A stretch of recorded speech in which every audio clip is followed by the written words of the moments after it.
عێراق وەکو دەوڵەت لە قاوغێکی بۆش بەولاوە زیاتر نییە، ڕەنگە تەنها لەسەر نەخشەما بێ. دەنا وەکو دەوڵەت، وەکو یاسا و ڕێساکان، وەکو بناماکانی دەوڵەت بوون، هەچی بەسەر هیچەوە نەماوە. دوو لای گرنگ هەم سەدرەکان هەم چوارچێوەی هەماهەنگی شیر و تر لە یەکتر دەسوون، بە هیچ جۆرە یەکتریان قبول نییە. دەرگاکان نەگەیشتونەتە چەق بەستن، بەڵکو بە تەواویش داخراون. کەواتە دۆخی عێراق بەرەو چۆ چی لێ بەسەر دێ؟ ئایا ئەربێ هەر ئاوا ئەم خەڵقە داماوەی عێراق ڕایکێشن؟ دەمان زیاتر هەڵبژاردن کراوە و ئاسۆی پێکێنانی حکوومەت و ڕێکەوتنیش دیار نیە. لەسەر ئەم بابەتە قسەی زیاتر دەکەین بە میوانداری زۆر بەڕێز دکتۆر فەیسەڵ ڕێکان، شارەزای یاسایی و سیاسی کە ڕاستەوخۆ لە شاری بەغداوە لەگەڵماندایە. بەڕێز دکتۆر فەیسەڵ، شەوتان باش، زۆر زۆر سپاس بۆ بەشداریکردنتان لەگەڵمان لەم گەشتەی ژگوری هەواڵی کوردستان 24. با بە پرسیارێکی گشتی دەست پێ بکەین، دوایی دێنە سەر پرسیارەکانی تر. بۆ خۆت دەزانی پەرلەمان، حکوومەت، سەرۆکایەتی کۆمار بە تەواوی ئیفلیج بوون. کەواتە چاوەڕوانی چی لە عێراق دەکرێت؟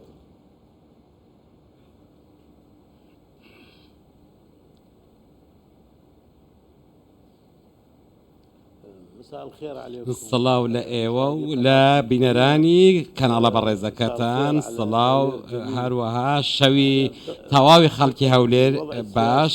من لەو باوەڕدام دۆخی سیاسی عێراق لەوانەیە لە ئێستادا ڕوبەڕووی قەیران بۆتەوە، بەڵام لەبەر ئەوەی دوو کوتلەی سەرەکی لە وڵاتان کە خاوەن هەژمونن و ڕاو بۆچوونی جیاوازیان هەیە و تا ئێستا نەکۆکیەکانی بە نێوانیان بەردەوامە لە ڕێگەی ئەنجامدانی خۆپشاندان و مانگرتن لە ناوچەی سەڵد و شوێنەکانی دیکە. هەروەها پەرلەمان پەک خراوە، پەرلەمانی عێراق ئێستا ئفلیج بووە.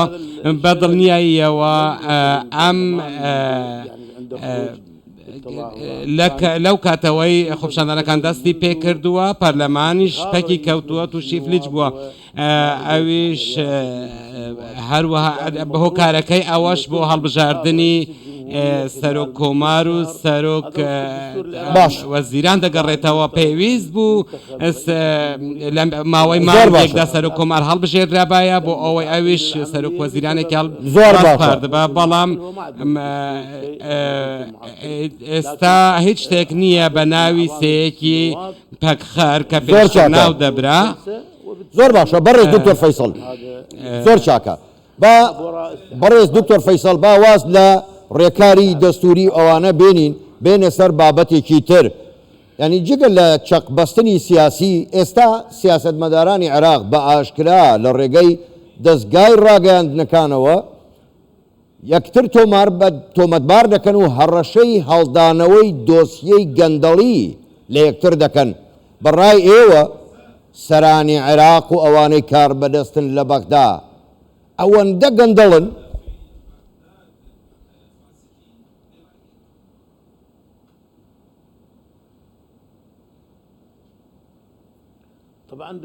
بە دڵنیاییەوە ئێمە پرسێکی گرنگمان هەیە، تەنانەت لەسەر ئاستی هاوڵاتیانی عێراقیش. من تەنها هەرێمی کوردستان نەبێت، چونکە من نامەوێت قسە لەسەر کوردستان بکەم لەبەر ئەوەی کوردستان بەرەو پێشچوونی زۆری بەخۆیەوە بینەوە، بەڵام پرسی پشکێنە بۆ هۆکاری سەرەکی بۆ بڵاوبوونەوەی گەنداڵی هەر حەزبێک و هەر کوتلەیەک هەوڵی پشکی خۆی داوە بێ ئەوە بیر لەوە بکاتەوە کە کەساتێکی کارامە و خاوەنتوانە بهێنێت پۆستێکی پێ بدات بۆ ئەوەی ئیدارەیەکی باش بەڕێوە ببات. ئەم کەساتیانەش لەسەر ئەو کوتلانە حیسابکران و هەژمارکران. ئیتر ئەمەش و هەر کوتلەیەکیش هەوڵی داوە لە ڕێگەی ئەو کەساتیانەوە کۆنتترۆلی ئەو جمگانە بکەن، ئەو دامەزراوانە بکەن کە کاندیدی خۆیانیان لێداناوە. و ئەمەش بووە دەواازەیەک بۆ بڵاوبوونەوەی گەنداڵی لە سەرانسەری وڵات. ئەمەش بووە هۆی ئەوەی کە ئەو خۆپشاندانانەی ئەم دواییە سەری هەڵدا بە تایبەتی لە ناوچەکانی ناوەڕاست و باشووری عێراق کە ئێستا داوای کە دوجار بینیمان لە ڕێگەی خۆپشاندانەکانەوە چۆن هەوڵیاندا تا حکوومەتەکە عەبدولمەهدیان ڕووخاند و پێویستە ئێمەدان بەوەدا بنین کە بەڵێ گەندەڵیەکی زۆر هەیە و پێویستە ڕوبەڕووی ئەو چارەسەری ئەو گەندەڵیە بکرێت ئەمەش لە ڕێگەی گفتوگۆ و دانوستانەوە و دانیشتن لە دەوری یەک مێزە چارەسەر دەکرێت ئەویش لە ڕێگەی ئاشکراکردنی هەموو کارتەکان چی کراوە چی نەکراوە چ لە سەر مێزەکان چ لە پشت پەردەکان بۆیە پێویست بە چارەسەر دەکات. زۆر باشە بەڕێز دکتۆر فەیسەڵ ئێستا ڕەوتی سەدر دەڵێن دادگای فێدراڵی هۆکاری سەرەکی ئەم کێشە و چەقبەستونەی عێراقن بۆیە دەڵێن تەنها دادگای فێدراڵی بەدەر لە ڕێکارە دەستوریەکان دەتوانن پەرلەمان هەڵوەشێنەوە ئایا ئەم کارە دەکرێت؟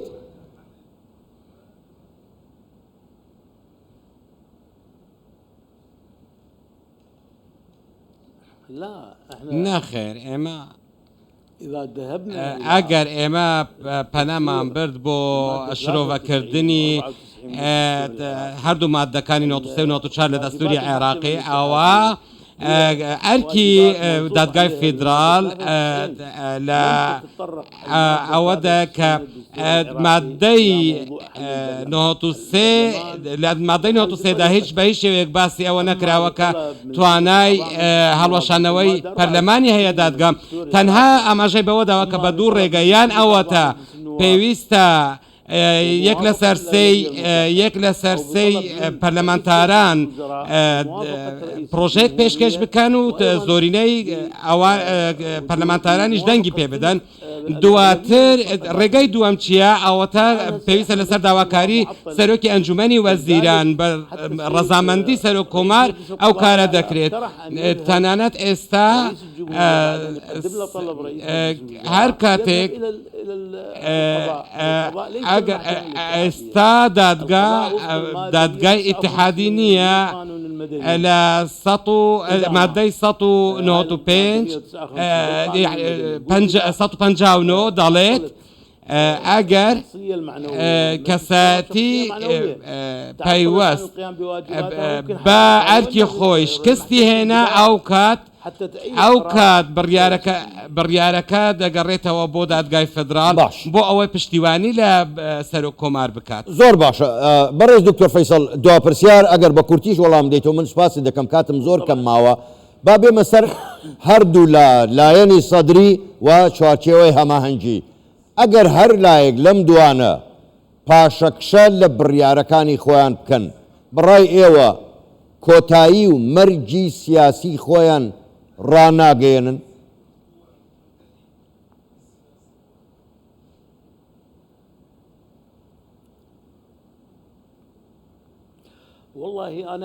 من لەو باوەڕەدام وەکو چاودێرێکی سیاسی ئەگەر هەمووی هێزەکان لەسەر کۆبوونەوە و دانیشتن لەسەر لە دەوری یەک مێز ڕێک نەکەون هەروەک پێشتریش هەندێک کەسایەتی نیشتمانی بانگەشان بۆ ئەوە کردبوو وەک بەڕێز مەسعود بارزانی کە بانگێشتی کردن بۆ ئەوەی بچنە هەولێر لەوێ چارەسەری کێشەکانی بخۆیان بکەن ئەگەر ئەوە نەکرا ئەو کات کێشەکان ئالۆستر دەبن بەڵام منیش لەو باوەڕەدام کە پێویستە ئەوانە لە بەرژەوەندی تایبەتەکانیان دوور بکەونەوە و لە دەوری یەک مێزی گفتوگۆ کۆ ببنەوە و بیر لە بەرژەوەندی گشتی وڵات بکەنەوە ئەو لەو دۆخە زۆر هەستیار و سەختەدا تاکە چارەسەر ئەوەیە هەموو لایەنێک لە دەوری یەک مێزی گفتوگۆ زۆر باشە زۆر بەڕێز دکتۆر فەیسەڵ ڕێکان شارەزای یاسایی و سیاسی ڕاستەوخۆ لە شاری بەغداوە لەگەڵمان بووی دەلێک سپاس بۆ بەشداریکردنتان لەگەڵمان سپاس بۆ ئێوە شەوتان باش.